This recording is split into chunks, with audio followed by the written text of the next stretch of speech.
Hi there, welcome to this lecture reviewing the functionalist view of crime for the sociology GCSE. I'm going to focus on the three main thinkers, Durkheim, Merton and Albert Cohen, and their views on why crime occurs in society, and I'll try and touch on how they agree and how they disagree. But this is for revision. Hopefully this is content you've covered. So first of all, Durkheim's view on crime. So Durkheim's key concept, if you like, when it comes to why crime happens is this idea of anomie.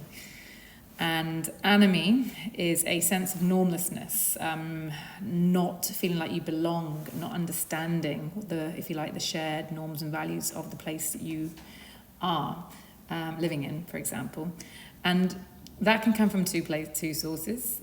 You can end up suffering anomie because you feel rejected by wider society, feel like you don't belong, feel like you're not welcome. But anomie can also be caused because maybe you've moved to a new culture, so you just don't understand the norms and values. When it comes to crime or deviance, the anomie that's kind of caused because you feel rejected by society or you feel angry at society, leading to feelings of confusion and anger. Like, for example, you might feel that your society is racist against you. You might feel that you are excluded from your society because you are young.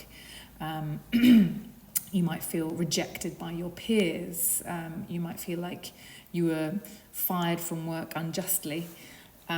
These sorts of causes for anomie are more likely to result in crime and deviance. So we looked at the case of, for example, the London riots. That was very much because a lot of young people felt very rejected at the time by government, by policies that completely ignored them. And then you had a police shooting of a black man that really added to that sense of the black young community particularly being rejected by mainstream society, a lot of frustration, a lot of anger. And what we saw was anomie. They just completely rejected the norms and values. They were violent on the streets. There was looting. There was attacks on the police, attacks on private property. So they all acted as if they were suffering anomie. They did not conform to the norms and values of society at the time. So that's one of Durkheim's arguments on crime. The second one is his view that actually crime is positive. Crime has a positive function for society. It's very good at identifying a need for a change in society or a need for a change in law. The examples we've talked about a lot is Rosa Parks, who actually did break the law in the state of Alabama, because that state had the law that black people had to sit at the back of the bus, and she decided to break that law, and she was arrested. If you like, the news coverage about it led to other black people doing exactly the same thing, and then they started to boycott the bus service. So the bus service couldn't run anymore because they weren't making enough money. So they had to change their law, and it was one of many different acts during the American civil rights movement that eventually did lead to the end of segregation in America. The other argument from Durkheim is actually some crime, well, this is not actually specifically from Durkheim, some crime is actually beneficial to society as releasing a pressure valve, if you like. And the example I can think of is, for example, festivals. Like criminality, like drug taking is tolerated there, because the idea is that predominantly youngish people can go to festivals, they can take drugs, they can let loose, and they can act in a pretty deviant way that would not be tolerated in wider society, but they only do it in those spaces. Similarly for, violent sports like MMA, not tolerated in wider society, but in that context it is okay to be violent. And if we didn't have those, Durkheim would argue that crime would be more likely to occur in mainstream society where it cannot happen in a controlled space. And the final thing just to mention in terms of crime protecting wider society is that one that we talked about, where the view that the use of prostitutes was actually beneficial to the family because it meant that husbands were less likely to leave their wives by having affairs with like their PAs or secretaries. they would go and fulfill sexual fantasies with prostitutes, but they'd still come home to the family. And from a functionalist perspective, that is good, because that means that they would not divorce and break up the family. Now, feminists obviously really critical of that, which I'll talk about in the next slide. The other thing, final concept from Durkheim, is this idea that terrible crimes can create what's called collective sentiment, where the rest of society is so shocked and horrified by what happened. We actually have a sense of feeling much more united. So the example was the horrible case of the Jamie Bulger killing. Really shocked the nation, but there was a real sense of everyone leaning on each other and a sense of real social solidarity, a sense of community, a real reminder of what is right and what is wrong. And I guess a more recent example, and more relevant to most of you, would be the George Floyd murder by a police officer in a terrible hold.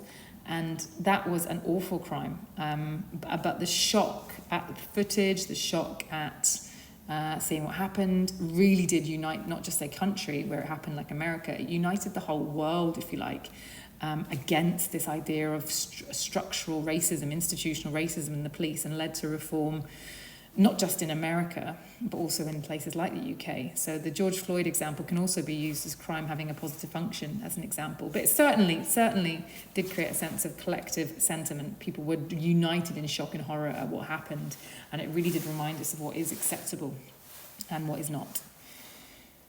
Next thing is think about how to evaluate Durkheim's view on crime. Well, the idea that all crime's positive is really hard to kind of justify where there are some horrendous crimes out there, like 9/11, thousands of people dying in the attack and hundreds of thousands of people being killed and affected in the resulting sort of wars and conflicts that are still kind of going on today in some areas, in some proxy wars. It has been an enormously costly crime to both American society, British society, and of course Middle Eastern societies. Very difficult to argue that has been good for society in any way. And of course, the idea that prostitutes are good for the family, feminists would be very critical of that, because it kind of ignores the victimization of both the prostitutes, who may well have pimps, who are normally male, running their services, but also the wives and the kids at home who are exposed to sexually transmitted diseases and are kind of being expected to put up with a husband who effectively cheats on them with a prostitute, but aren't they lucky because they don't want to divorce them?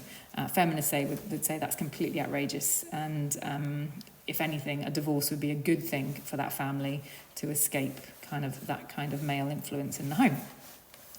A big one for Durkheim and most functionalism actually is they do ignore poverty as a cause for crime. Like, if you get an increase in people, stealing wallets, stealing purses on the transport services, that could indicate that we perhaps need more jobs, but actually they don't really talk about poverty as being a cause for crime. They talk about a need for changes in laws and what have you, but they don't seem to recognise that actually the way society is completely unequal is a major cause for criminality. They don't talk about that. And this notion of collective sentiments, as lovely as it sounds, that we are all bound together in collective shock, and we as a society feel much more if you like, sure of what is right and wrong, which is basically what collective sentiments is, it really ignores the harm and trauma of the victims, okay? And of course their secondary victims, which are the people who are left behind, the other people who were affected by that victim's harm or even murder in those two cases. So I think collective sentiments would be a bitter pill to swallow, for example, of the family of Jamie Bulger and of George Floyd. I think they'd find that quite difficult to take on board, that what happened to their family member was good for society because it created collective sentiment. Again, it's that kind of ignoring the victims idea. So the next person we're moving on to is the other functionalist, Merton, and his strain theory on crime. So he develops and adapts Durkheim's idea of anomie. So again, just a reminder that anomie is a sense of normlessness, a sense of not belonging. And that can lead to feelings of confusion and anger if you don't feel like you belong. You might commit crime by accident. But actually, he said, strain is one of the main causes of anomie. This sense of, strain and not belonging is caused by what he talked about shared goals. And he talked about this idea that we're all socialized into the same goals. And that's a functionalist idea, that we share norms, values, and also shared goals. And the big one being that we are all socialized into wanting to be financially well off. What he called the American dream. He was writing for America, an American audience. But his ideas can definitely be applied to the UK. So the American dream is like having your own home, being able to support a family, having enough disposable income to, have some luxuries. That's the American dream. And the American dream is very much the idea that anyone can do it. The harder you work, you will achieve that American dream. Okay? But Merton identified that the working class are far less likely to reach these shared goals. Because they're more likely to fail in education. They're more likely to come from deprived backgrounds that makes it difficult for them to access higher education. They're far less likely to gain access to the well-paid jobs for a variety of reasons to do with their social class. And as a result, they suffer strain because they are all socialised into, you can get these goals. The working class and the middle class are all told, you can get these goals, you can get the nice house, but the working class don't reach them as often. And as a result, they suffer strain, which causes a sense of anomie. They feel lost, they have a sense of normlessness, they don't know what to do. And they can quite often feel quite angry and frustrated because they still get this dream, the American dream, shoved down their throats. Now, Merton said when individuals suffer strain, they don't all react in the same way. And you need to be aware of the 1, 2, 3, 4, 5 different reactions, okay? Which hopefully, if you're in my class, that kind of man chasing a dollar bill is a familiar image, because this is what I use to kind of teach strain theory. But you need to know the 5 responses to strain. Now, I'm going to talk to you about the one second up from the bottom, which is known as conformist. This is what most people do. They want the goal of money, so they try hard in school and they get a job and they work hard in the job and they eventually get the money. That is conformity, okay? Working hard at school, getting a job, working hard in the job, that's conformity. That's how you reach the goal of financial wealth. But he said, that not everyone has. Some groups, have their opportunities blocked by different things. Okay, so if you like the blocking, you can see the blocks on the diagram I've got there. So he talked about rebels. He said some people might turn to rebels. So their opportunities are blocked. They don't succeed, but they actually give up on the goal. They don't want to be financially well off anymore. And in fact, they might set a different goal. Like a rebel might be somebody who might turn to terrorism, for example, because they might say, actually, this society is really unfair. This is an awful society. I want to get rid of it. So they might turn to terrorism to try and get some level of change at government level. Okay, so that's what a rebel might be, and that clearly is a criminal response. A rebel might want to overthrow the government, they might vandalise power lines, they might blow up power stations, all to try and undermine whatever system's in place. On the other hand, you can be a rebel just by being maybe a hippie and wanting to give up private property and going to live on a commune, do communal living, because you've given up on the goal of financial success and you've also given up on the means of achieving those goals, which is like working hard individually. Instead, you're going to go and live communally. That is another example of rebel. That would not be criminal, but that would probably be considered deviant purely just because it's different. Okay. Another response to strain is retreatism. Okay, so a retreatist is somebody who gets blocked, they don't achieve the goal, they give up on the goal, they don't think I'm ever going to be wealthy, and they retreat, they give up on the means, they stop trying hard, they stop trying to work perhaps. And a retreatist is far more likely to turn to alcohol, and if it's alcoholism, that's deviance, not criminal, but they're also quite likely to engage in drug taking, and drug taking is legal, okay, it's illegal, so that would be a criminal response to strain. You also have your ritualists, which are the ones I always feel a bit sorry for, because these are the ones that they keep getting blocked, they can't gain that goal, okay, but they keep on trying, they keep on working hard, they keep on showing up for work and doing all the right things, but their opportunity, they keep on getting blocked. They can't gain the material wealth. They might gain status from their community for doing the right thing, but they don't ever become that financially successful. I always think ritualists are the people that might keep on applying for jobs or keep on retaking their papers, but they keep on failing. And these people are quite likely to be quite sad, probably maybe more likely to suffer mental health issues like depression. or anxiety perhaps, but you won't really get crime or deviance from them, but you will probably get someone feeling quite low, I imagine. Conformity I've already talked to you about, and the final one is one I really want you all to remember, the innovator, even though you do need to remember all of them, but the innovator is the big one for crime. An innovator will fail to achieve the goals legitimately, so they might fail at school, they might not get a good job, or they might get fired. And instead of giving up or picking a completely different goal, they said, I'm going to get that goal another way. So they might fail their exams and say, you know what, I'm going to become a professional drug dealer. And that's how they're going to earn money in order to be materially successful and gain that American dream. Or they might decide, you know what, I'm going to maybe cheat, for example. I might cheat in my exams. I might get the exam paper on TikTok or something to be successful. Which would definitely be criminal and deviant. But yeah, innovators are the ones that tend to crime, if you like, in order to reach their material goals. So that definitely has a criminal element to it. So that's Merton's strain theory on crime. Just a few points on how to evaluate Merton's strain theory. Firstly, not everyone does believe in the American dream being for them. Some groups don't ever think they're going to get that nice house. So you've got young people or older people who've grown up on council estates, for example. They don't ever believe that they're going to get the big house and a nice car. You know, they just don't think that's for the likes of them. And many of those people are quite happy. They don't suffer strain. They're kind of happy with their community. They're happy with the setup that they've got.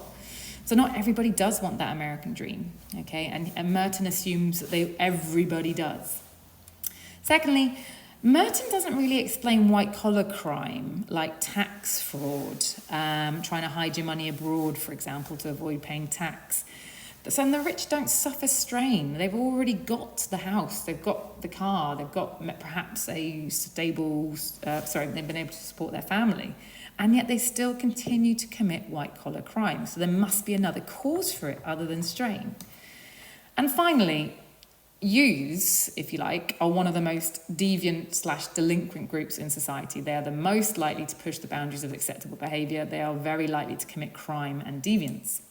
And they're not really that bothered about the American dream, mainly because many of them live at home, so they don't have to pay bills yet. But yet they still act criminally. And there's a big argument that actually this is because perhaps they've got different goals. Okay, so young people might care a lot more about what their peers think of them and their peer status, and as a result maybe get into a fight, than, how am I going to buy my next car, or how am I going to afford a house? So young people who act delinquently or criminally, not all of them are doing it because they want to get rich. Quite a lot of them are doing it because they want status from their peers. Okay, so Merton's view on crime is very much about the idea that individuals suffer strain and then individuals turn to crime, okay? Whereas what I've started to talk about there at the end is actually maybe youths act criminally because of something to do with the peer group, okay? Which leads nicely on to our final functionalist theory, which is the subcultural theory of crime from Albert Cohen.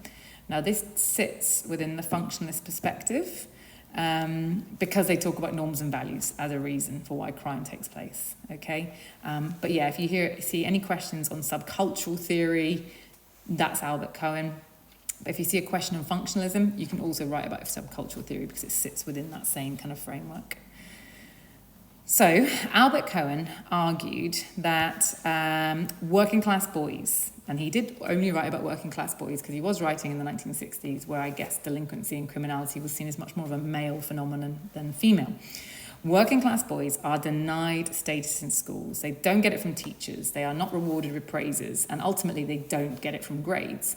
So working class boys basically go to school and constantly are denied status. So they're denied respect, they're denied power, they don't feel good in school, from teachers anyway. They also are denied status in wider society. They're seen as problems, like they're more often likely to be stopped by the police to check what they're doing. They might not be allowed into shops in groups because shopkeepers think that they're going to be trouble. So they're kind of constantly being told that they're problems and they're denied status from wider society as well as schools. So in response to this, they basically start to reject the norms because they haven't gained status from conforming to the norms. So they reject them, they flip the norms in order to gain status from their peers. And they develop deviant norms and values within their subculture. So things like looking tough, trying to impress their mates to gain status by being anti-school, or drinking underage, or committing vandalism, or doing thrill-seeking behaviour, like taking risks, anything to gain status from their peer group, because the peer group becomes the most important source of status. It's not society, it's not their family, it's not education, and it's not the workplace. It's their peer group. What they think of them and the respect they gain from the peer group becomes the most important. Now, by acting criminally or deviantly, they can gain access to both status, but they can also gain access to money, because it becomes normal for this group to perhaps steal. It becomes normal for this group to perhaps deal drugs. So they have a way of becoming materially better off as well. However, one of the big strengths of Albert Cohen's subcultural theory is that he can explain non-financial crime, which Merton's theory isn't very good at explaining, apart from possibly the rebels, maybe, but not very good. So Albert Cohen can explain that actually crimes like vandalism, fighting, graffiti, these can all give subculture members status because they are showing that they are risk takers, they are daring, they are breaking the laws, and they can gain status from their group in that way. So yeah, that's Albert Cohen's subcultural theory. So I'm just going to finish off with evaluating his theory with you, just to hopefully this again is reminders. Firstly, he completely ignores that working class girls are actually denied status as well. He was writing a good, 40, 50 years ago, and things have changed. And that's something you could mention, like the norms and values have changed in society, the role of girls have changed in society. So what we're increasingly seeing is that working class girls who are denied status in school and by wider society, they're kind of developing this, what's known as a ladette identity to gain status. They're starting to be loud, disruptive and deviant, both in school and in wider society, to gain status from their peers. So the idea that your peer status is only important to working class boys is not true. It's definitely also incredibly important to working class girls. And the idea is that these girls will also act criminally, deviantly or delinquently in order to gain status from their peer group. The other thing he also ignores is that middle class youths also act in a delinquent way. They are also as likely to be, perhaps get into fights, perhaps take drugs, for example, and do kind of delinquent things, be loud, be disruptive. However, what Albert Cohen and what functionalists completely ignore is that the middle classes are far less likely to get caught by the police. Because the police kind of ignore them. They don't police their neighbourhoods. They don't catch them in the street being drunk and disorderly because the police are too busy policing working class neighbourhoods. But also a lot of middle class delinquency for youth might actually be in private homes where the police haven't got access to. Or they might have the disposable income to kind of behave deviantly in places like festivals, for example, where, like I've said before, drug taking and delinquency is tolerated in a level that it wouldn't be in mainstream society. So he does ignore the fact that the working class youths are just as likely to commit crime, but they're just less likely to get caught from it. And finally, his subcultural theory still cannot explain crimes like sexual violence or white-collar crime, okay? It doesn't help us understand why those types of crimes happen, which none of the functionalists have really been able to effectively explain. So the last thing I'm just going to leave you with is this practice question here. It's a 15-mark essay, and it gives you a statement. The main reason why young people may commit crime is the formation of subcultures. Do you agree with this view? In your answer, you're advised to refer to the formation of subcultures and any other relevant factors to support your judgment. So, using the notes from this lecture, I think it'd be very useful if you had a go at answering this question. Do yourself a quick plan. You need 3 key arguments and a judgment conclusion. Ideally, your first point, I would probably suggest might agree with the point. So you might say, yep, it is because of subcultures. Your second point might say, nope, it's not because of subcultures. Young people commit crimes because of, maybe use Merton, okay? But try and explain how Merton and Albert Cohen disagree with each other. Because remember, Merton is all about individuals, whereas Cohen said it's groups that commit deviance. And then your final point needs to be another argument why young people may commit crime. And in there, you perhaps could use some Durkheim. You could maybe use some Marxism, okay? But remember, the question is about why young people commit crime, okay? The question is not why working class people commit crime, but you can talk about young working class people, of course. Yeah, any questions? Feel free to comment or get in touch. Thanks so much for listening.